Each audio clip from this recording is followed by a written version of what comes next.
तहरीक इंसाफ की तरफ से 8 फरवरी की जो हड़ताल की कॉल है उस पर पीटीआई कितनी सक्सेसफुल, कितनी कामयाब हो पाएगी, और दूसरी जानिब महमूद खान अचकज़ई साहब के अपोजिशन लीडर बनने के ऊपर जो कंट्रोवर्सी खड़ी हो चुकी है, इस पर गुफ्तगू का आगाज़ करते हैं। हुज़ैफा साहब, आपसे आगाज़ करूँगा। ये अचकज़ई साहब का अपोजिशन लीडर बन जाना, इस पर ये रूमर कह लें या फिर ख़बर कह लें, डिस्कशन ये हो रही है कि ये नवाज शरीफ साहब की मंजूरी से हुआ, ऐसा ही है? PMLN में कोई डिबेट हुई इस हवाले से? जी, बहुत शुक्रिया जी। मैं आपके सामने कुछ हक़ाइक़ रखता हूँ। एक तो बिल्कुल ये गलत बात है।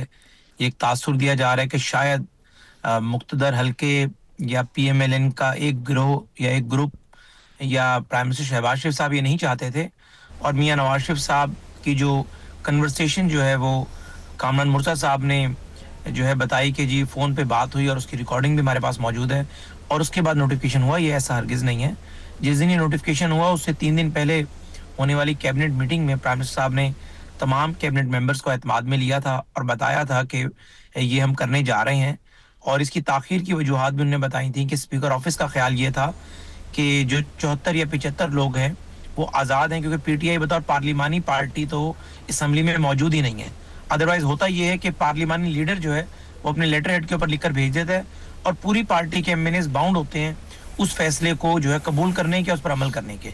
यहाँ पर हुआ ये कि 75 या 76 जो MNAs हैं, इंडिपेंडेंट MNAs ने लिख कर दिया कि अचकज़ई को हम जो है वो अपोजिशन लीडर बना रहे हैं, और कानून ये कहता है कि अपोजिशन की जो सिंगल लार्जेस्ट पार्टी हो उसमें से अपोजिशन लीडर बनेगा। ये पहली दफा हुआ था कि एक सीट वाले को 75 आज़ाद अराकीन सपोर्ट कर रहे थे, जबकि हमारे पास कुछ इस तरह की जो है शवाहिद मौजूद थे। जिस तरीके से जो है जब 26वीं आईनी तरमीम हो रही थी तो उस वक्त जो है कुछ लोगों ने हमें खुलकर वोट दिया था और कुछ लोग असेंबली के चौथे फ्लोर पर बैठे हुए थे, और इस तरीके से 27वीं आईनी तरमीम के टाइम 3 दर्जन से ज्यादा इनके MNAs ने हमसे राब्ता किया था। ये कोई ओपन सीक्रेट यानी ओपन सीक्रेट है, ये कोई ऐसी खुफिया बात नहीं है, लेकिन हमने उन्हें कहा कि हमारे पास नंबर गेम पूरी है।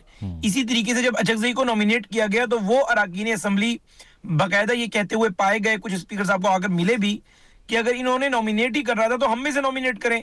जो बात बानी तहरीक इंसाफ कहते हैं कि ये कद्दू पे या सीढ़ी के निशान पे या बॉल के निशान पे जो लोग जीते हैं, दरअसल ये PTI का मैंडेट है, और PTI ने अगर मैंडेट दिया है तो PTI का ही अपोजिशन लीडर होगा। अगर वजीर आजम PTI का होना चाहिए, अवाम के वोट की अगर आपने इज्जत करवानी है तो इसी तरह अपोजिशन लीडर भी ज़ाहिर PTI से आएगा।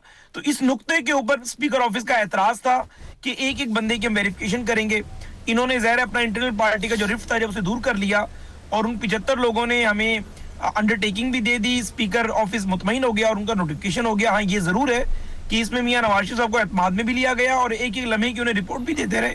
ज़ाहिर पार्टी के सदर हैं, उनसे मुशावरत के बाद कोई चीज नहीं होती। लेकिन अगर आप ये कहें कि मियां साहब ने फोन किया और तब जाके नोटिफिकेशन हुआ, बिल्कुल गलत और एक लुग़ बात है, ऐसा बिल्कुल नहीं है। ये एक ज्वाइंट ज़ाहिर डिसीजन था जो हमारी ज़रा वज़ीर आज़म साहब, शहबाज शरीफ साहब, मियां नवाज शरीफ साहब, स्पीकर साहब ने आईन और कानून के मतलब कंसेंसस था इसके ऊपर, आप ये कह रहे हैं। नईम साहब, आपकी तरफ आऊँगा। ये नवाज शरीफ साहब के हवाले से या गवर्नमेंट के हवाले से PTI का स्टांस तो यही है कि वो बाइख्तियार लोग नहीं हैं, उनके पास हुकूमत जो है वो भी लेजिटिमेट नहीं है। लेकिन जब ये खबर हम सुन रहे हैं कि नवाज शरीफ साहब का इसमें किरदार था, तो PTI फिर अचकज़ई साहब को रिकन्सिडर करेगी उनकी अप्रोच को। उन्होंने लाहौर में आकर ये भी कहा कि जाती उम्रा जो है वो मेरे घर की तरह है, और जो कन्फ्रंटेशन पॉलिटिक्स की आप उम्मीद रख रहे थे अचकज़ई साहब से, आपको लगता है वो उस तरफ जा रहे हैं या मफाहमत की बात कर रहे हैं? देखिए, बहुत शुक्रिया, बड़ी नवाज़िश से आपने मौका दिया जी। मज़ाक साहब, बात यह है कि ये तो सारी गुफ्तगू जो है ना वो एक क्या सराइयों के ऊपर है कि शायद उन्होंने फ़ोन किया है या इन्होंने कोई राब्ता किया है। देखें, किसी का कोई एहसान नहीं है इस नोटिफिकेशन को करना।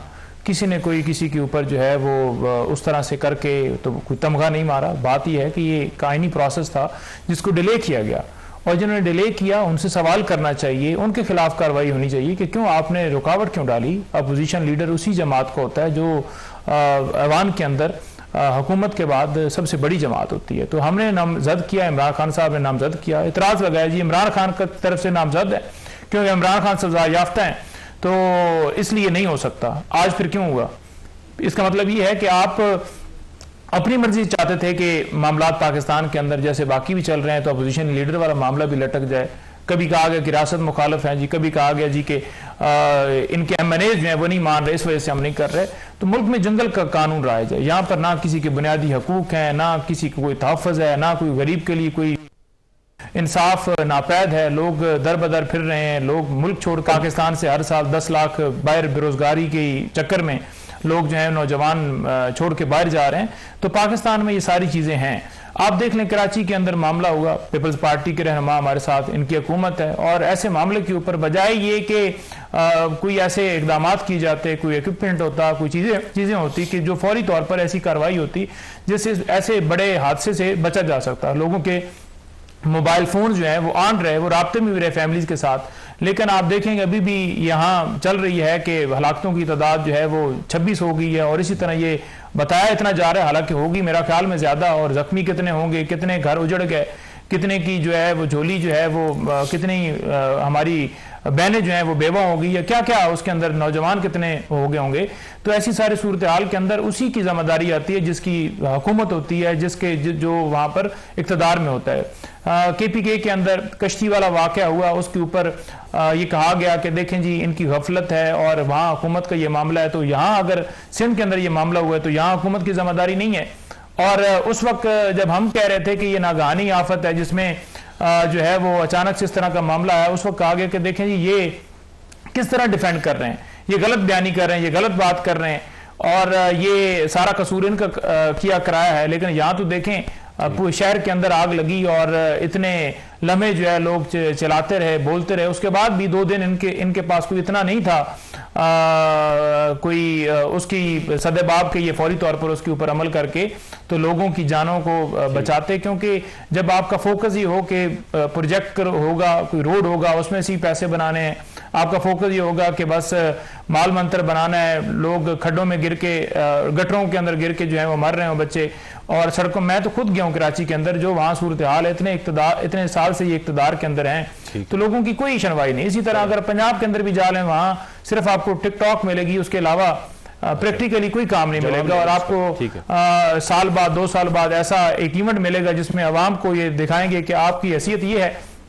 और हम अरबों रुपए शादी के अंदर लगा रहे हैं, और जो है वो फिर आपको दिखा रहे हैं, वीडियोस बना रहे हैं, टिकटॉक बना रहे हैं। दोहरा म्यार जो है वो आपको पाकिस्तान का नजर आएगा, दो कौमी नजरिया आपको नजर आएगा। ठीक है, प्रोग्राम में एक ब्रेक शामिल करते हैं, ब्रेक के बाद वापस आएंगे। Stay with us.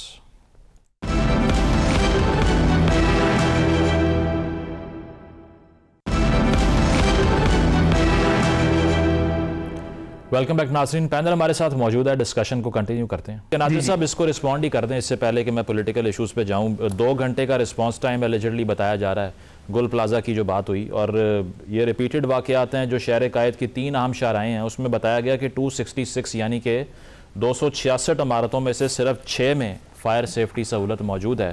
तो किस पे जिम्मेदारी आती है?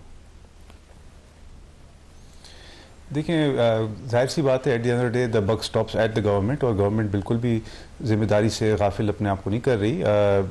बट ये है कि हमने बार बार हमने जितने भी ट्रेडर्स के एसोसिएशंस हैं, इनकी तंजीमें हैं, इनको हमने इंगेज किया, हमने इनको बताया है कि इनकी जो बिल्डिंग्स हैं जहाँ पे ये मंथली गुल प्लाजा में स्पेसिफिकली बताया जा रहा है कि 5,500 रुपये हर दुकान से मेंटेनेंस के मद में वसूल किया जाता था। बट जाहिर सी बात है, कुछ जिम्मेदारी मैं नहीं कह रहा हूँ कि गवर्नमेंट की नहीं बनती, but at the end of the day कुछ जिम्मेदारी जो है इस बिल्डिंग की इंतज़ामिया उसके ऊपर भी आयद होती है। उन्होंने प्रॉपर फैसिलिटीज़ वहाँ पे नहीं रखे थे, ना शॉपर्स के लिए, ना शॉप ओनर्स के लिए, बल्कि यहाँ तक कि जो इनको इजाज़त दी गई थी वो कोई 1026 दुकानों की परमिशन दी गई थी, इन्होंने एडिशनल कोई 150 दुकानें अपनी मर्ज़ी से वहाँ पे ऐड कर दिए थे।